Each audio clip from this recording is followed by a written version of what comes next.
안녕하십니까. 신의균의 군사TV 디펜스 브리핑입니다. 자, 오늘도 아주 중요한 군사 무기 관련 소식 전해드리도록 하겠습니다. 우리 KFX, KF-21에 위기가 봉착했습니다. 지금 인도네시아하고 협상, 다시 방사청장이 인도네시아 갔죠. 그런 인도네시아와의 이런 난맥 상황이 있는 가운데 폴란드가 우리 KF-21에 관심을 가졌지 않습니까? 그런데 폴란드 상황이 완전히 뒤바뀌어서 유로파이터가 급부상하고 있는 기사가 나왔습니다. 어떤 내용인지 보도록 하겠고, 또 프랑스의 나발 그룹이 우리 대우조선 지금 없어졌지만 DSME 1400 인도네시아에 2차 사업 하려고 했던 거 인도네시아 그거 그냥 뭉개버리고 지금 다시 다른 잠수함 하는데 그걸 프랑스 나발 그룹이 하지 않습니까? 스콜펜급. 그 스콜펜급의 조건을 변경해서 캐럴비 인도네시아 니들이 좀 대라. 지금 이렇게 하고 있는데 어떤 내용인지 보도록 하겠습니다. 자, 5가지 다시 먼저 보겠습니다. 일본이 신형 타이게이급 잠수함 4번 함인 라이게이 함을 진수했다. 라는 소식에서부터 우크라이나는 M1A1 전차 31대를 인수했고, 그렇지만 기상 악화, 즉 라스푸티차로 운영이 제한되는 상황이다. 라는 소식까지 보겠습니다. 첫 번째입니다. 일본의 무기 수출 규제 정책 완화로 해외 잠수함 시장에서 우리 장보고3의 가장 강력한 라이벌이 될 것으로 평가받고 있는 일본 타이게이급 잠수함이 벌써 4번함 진수를 마쳤다는 소식입니다. 일본이 가와사키 중공업에서 타이게이급 4번함 라이게이함을 진수시켰습니다. 미 상원 초당파 의원 그룹이 바이든 대통령에게 오커스 레짐 이행을 위한 구체적인 비용을 제시하라고 통보했습니다. 호주가 최소 3척, 최대 5척의 버지니아급 공격 원잠을 구매하기 위해서는 미국 핵 잠수함 건조 인프라 대폭 확장이 반드시 필요한데 의회가 이 비용이 과도할 정도로 높게 책정된 것으로 보고 정확한 비용 산출을 요구하고 나섰습니다. 우크라이나 전쟁을 통해 이제는 전차 필수품이 된 일명 코프 케이지, 지붕 장갑이 이스라엘에 이어 인도까지 확산되었습니다. 인도가 파키스탄과 국경 분쟁 지역에 배치한 T-90S 전차에 급조한 코프 케이지를 설치한 영상을 공개해 화제가 되고 있습니다. 러시아가 무려 24년간 수리와 개장 공사를 했던 키로프급 원자력 추진 순양함인 아드미럴 나이모프함이 함대 복귀 준비에 들어간다는 소식입니다. 순양함 개장 공사를 맡은 셰브마시 조선소가 보도자료를 내고 순양함의 주 동력원인 원자로 가동과 시운전 준비에 들어간다고 밝혔습니다. 미국이 우크라이나에 공여하기로 한 M1A1 전차 31대 전량을 인도 완료했습니다. 우크라이나 인도 물량이 독일에 도착한 지 6개월 만인데 이미 라스푸티차가 시작되어 주요 전장의 노면 상태가 매우 악화된 상황이어서 이 전차가 어떤 역할을 할 수 있을지 모르겠습니다. 네. 타이게이급 잠수함이죠. 1번 함은 실험함으로 쓰고 여기 이제 4번 함이 진수가 됐는데 1번 함 실험함으로 쓰니까 실제로는 전력화된 거로는 세 번째 잠수함이에요. 타이게이급. 수상 배수량이 한 3,000톤 되고 수중 배수량은 4,000톤 가까이 되는 디젤 잠수함으로서는 아주 큰 그런 재래식 잠수함인데 이거 우리 한국의 이 도산 안창호 배치 2하고 같이 리튬 이온 배터리로만 움직이는 그런 시스템입니다. 그래서 굉장히 조용하고 성능 좋다라고 알려져 있는데 지금 이제 앞으로 우리 도산 안창호 배치 2, 배치 3 등등하고 전 세계에서 경쟁을 하게 될 그런 모델이 되겠다. 자, 제가 또 이 사진 보면서 여담으로 우리나라 군함 진수식 제가 여러 번 잠수함이든 수상함이든 가봤는데 그냥 진수식이라고 하고는 그냥 세워놓습니다. 진수라고 하는 것은 물에 띄우는 행사가 진수식인데 우리는 물에 안 띄워요. 근데 여기는 진짜로 물에 띄웁니다. 이렇게 밀어서 물에다가 띄우죠. 하다못해 북한도 밀어서 물에 띄우던데 우리나라는 안 띄워요. 왜 안 띄우는지 모르겠습니다. 그래서 뭔가 진수식 할 때 익사이팅 하면은 좀 없다라는 이 한국 진수식 느낌입니다. 자, 미 상원이 행정부에 오커스 즉 호주에 원자력 잠수함 판매하고 지원해주는 그 인프라 구축 예산 너무 많다. 이거 우리가 다 되는 게 맞냐? 라는 거예요. 미국이 지금 군함을 건조하는 조선소가 2개밖에 없고 그 군함 건조하는 조선소가 각각 한 척씩을 1년에 생산할 수 있는데 그런데 호주가 3척에서 5척의 버지니아급을 구매하게 되면 호주에게 판매하기 위해서 이 조선소의 인프라 더 확장을 해야 되는데 그 비용을 호주 때문에 확장하는데 우리가 다 되는 게 맞냐? 호주에게 좀 달라고 하면 어떠냐? 이제 이런 내용인데 호주는 뭐 주겠습니까? 그래서 결국 이렇게 인프라가 없고 부족함에도 불구하고 이제는 뭐 2척도 안 되고 4척 체제로 갈 수밖에 없는데 그럼 공간 없고 어떻게 해야 됩니까? 한국에게 맡겨야죠. 빨리 미 상원, 미 대통령, 미군에서 그렇게 하잖아요. 그래서 미 정치권에서 그 인정하고 법 개정하고 해서 한국에게 군함 건조 맡기고 또 한국에게 원자력 잠수함 건조해서 같이 작전하자라고 나오기를 기대합니다. 자, 이 뭐 우리가 우크라이나 전쟁에서 굉장히 많이 보던 장면인데 러시아 전차 위에 이 코프 케이지라고 요즘 뭐 이름을 붙이는데 지붕 장갑 이게 있죠. 왜냐 드론에서 이렇게 폭탄을 떨구기도 하고 또 자폭 드론이 하늘에서 떨어지기도 하고 뭐 이러니 위에서 떨어지는 뭔가의 공격을 막기 위해서 이제 이런 게 필요하다 해서 러시아 전차들 다 하고 다니죠. 그런데 이게 이스라엘 전차도 지금 이 가자 지구로 들어가려고 세팅되어 있는 메르카바 전차도 이걸 또 하고 있더라고요. 그런데 이 파키스탄과 접경하고 있는 인도 전차도 이걸 설치했다. 그래서 이 파키스탄하고 인도는 언제 전쟁이 벌어질지 굉장히 뭐 긴장하고 있는 관계 아니겠습니까?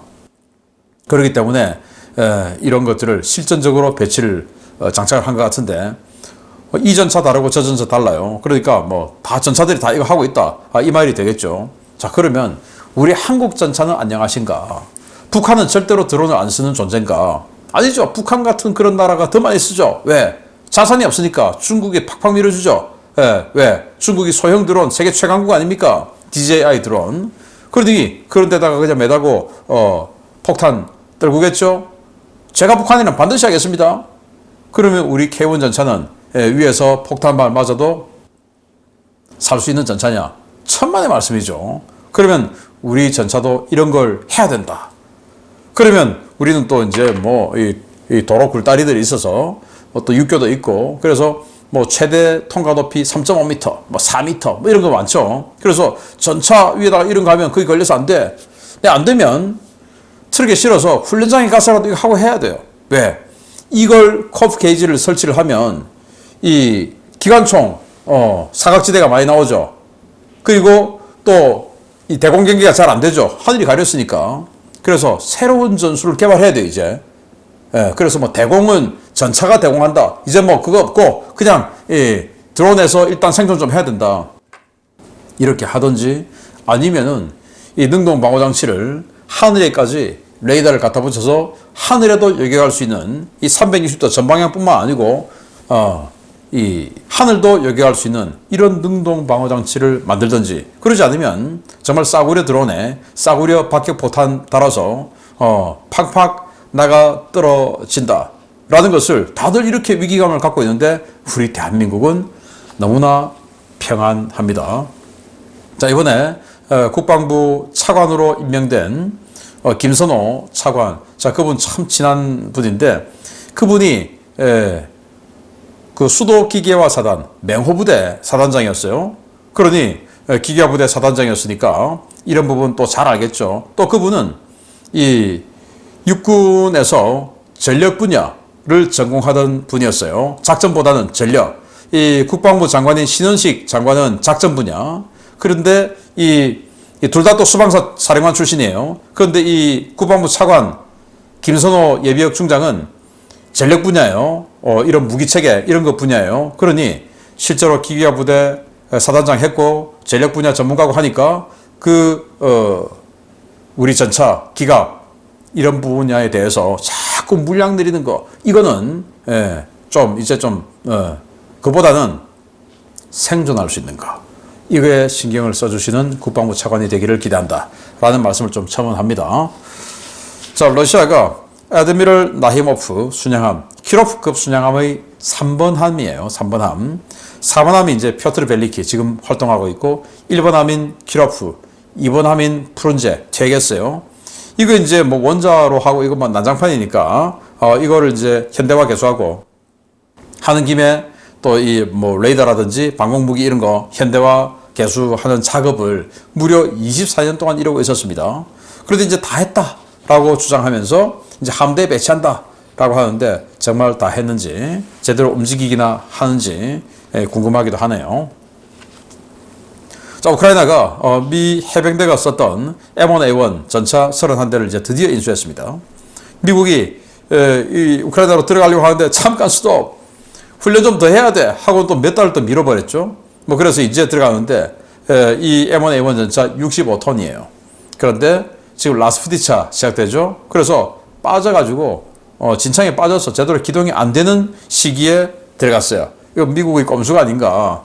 왜냐 영국의 챌린저 전차 그냥 막 나가 떨어지는 거 보니까 와 챌린저도 저렇게 되는데 우리 이거 지금 열화 오라늄 장갑 뺀 거 이거 들어가면 박살 나겠구나. 미국 체면 안 되지 해서 전차전 지금 거의 없을 만한 이 시기에 들어가게끔 한 건 아닌가라는 생각이 드네요. 자, 첫 번째 중요 소식입니다. 프랑스가 세계 각국에 수출하고 있는 수출 전용 잠수함 스콜펜급의 독자 개발 AIP 시스템을 빼기로 했다는 소식입니다. AIP 시스템 자체를 빼고 리튬이온 배터리만 채우는 변형이 설계되고 있는데 인도네시아가 첫 번째 도입국으로 거론되고 있습니다. 프랑스의 대형 조선업체 나발그룹이 최근 진행 중인 인도네시아와의 잠수함 거래 협상에서 일부 조건을 변경했으며 변경안의 핵심은 동력 개통에 있다고 복수의 인도네시아 매체들이 10월 18일 보도했습니다. 매체들은 프랑스가 기존의 메스마 AIP 시스템을 포기하고 대신 자체 개발한 리튬이온 배터리 모듈 설치를 제안했다라며 나발그룹은 이 설계 변경으로 스콜펜급의 지속작전 능력이 크게 향상될 것이라고 보고 있다라고 전했습니다. 스콜펜급은 폐쇄회로 증기 터빈, 약칭 메스마로 불리는 독자적 규격의 AIP 시스템을 사용하고 있는데요. 이 시스템은 출력이 매우 강하고 소음도 적은 편이지만 소형 잠수함에 넣기에는 지나치게 부피가 크고 연비가 떨어진다는 지적을 받아왔습니다. 나발그룹 측은 메스마를 리튬이온으로 바꾸면 현재 최대 71일인 지속작전 능력이 80일 이상으로 늘어나고 소음은 물론 유지 비용도 대폭 줄어든다며 인도네시아 측에 설계안 변경을 강력하게 제안하고 있습니다.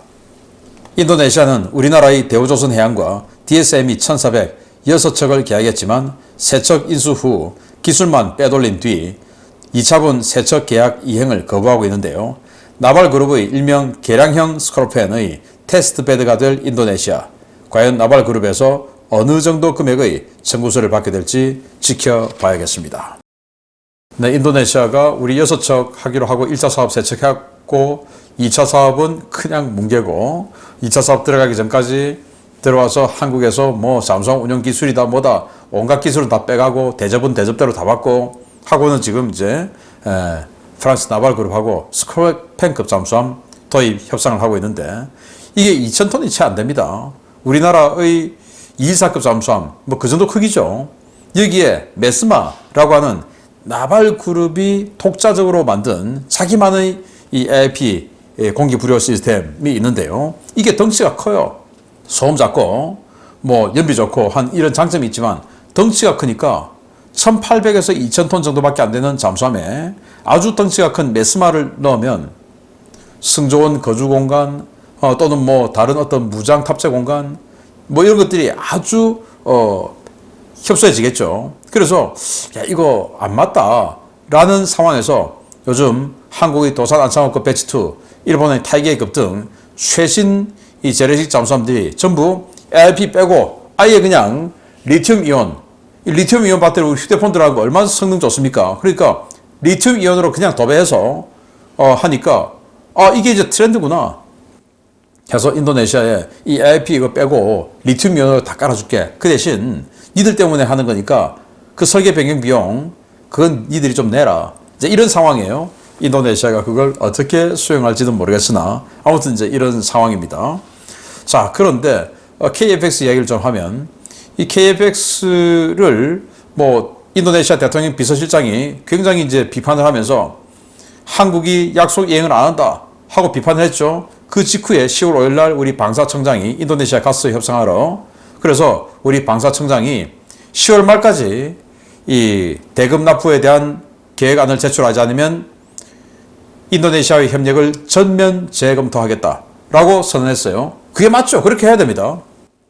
자, 그런데 인도네시아가 어떻게 나올까? 이제 10월 말 곧 오는데 정말 방사청장의 말대로 10월 말까지 우리가 이해할 수 있는 계획서가 오지 않으면 인도네시아는 쫓아내기를 바랍니다. 자, 이런 상황에서 KFX에 또 뭔가 부정적인 뉴스가 나왔습니다. 보겠습니다. 우크라이나 전쟁 발발 이후 대규모 군사력 증강 사업을 추진해 온 폴란드에서 집권 여당인 법과 정의가 야권 여대에 참패한 이후 폴란드 무기 구매 사업에 묘한 기류가 흐르기 시작했습니다.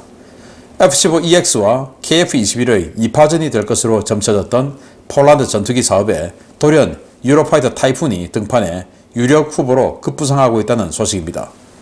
공군력 현대화와 규모 확장을 추진 중인 폴란드가 F-35A와 FA-50 전투기 이외에 최소 32대의 추가 전투기 구매를 추진 중이며 이 구매 사업에서 유럽 공동개발 전투기인 유로파이터 타이푼이 강력하게 부상하고 있다고 폴란드 국방부 관계자를 인용해서 현지 방산 전문 매체들이 10월 18일 보도했습니다.